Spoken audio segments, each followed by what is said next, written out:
Hello and welcome to the Chrissy Bee Show. My name's Hannah Richards and today I'm going to teach you how to roast some beetroots.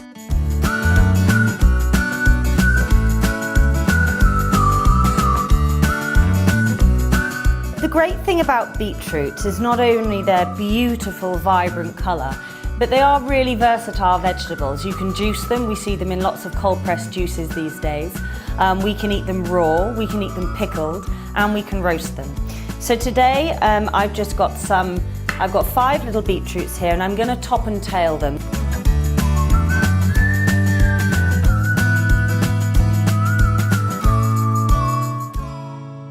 And all I'm going to do is after that, put some olive oil on them, a little bit of sea salt. I'm going to throw them in the oven.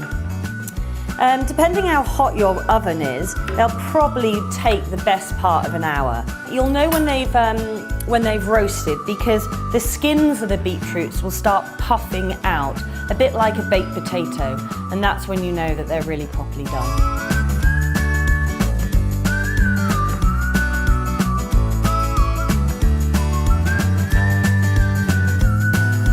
And then sit them on their bums so they don't wobble around in the oven, and they're ready to go.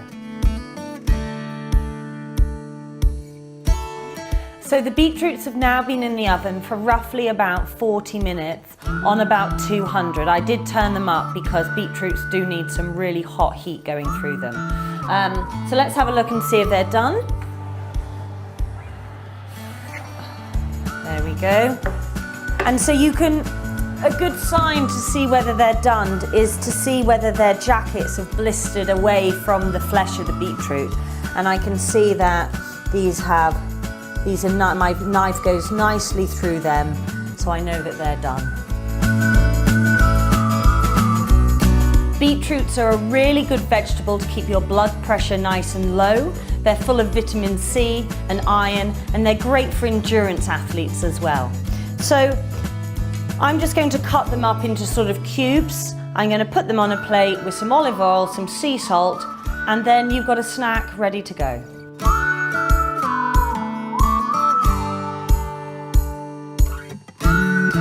I'm going to drizzle a little bit of olive oil, and then I'm going to put a little bit of black pepper, because it always looks good with a bit of black pepper, a bit of garnish, and some sea salt there. And there you have a super healthy, blood pressure lowering snack.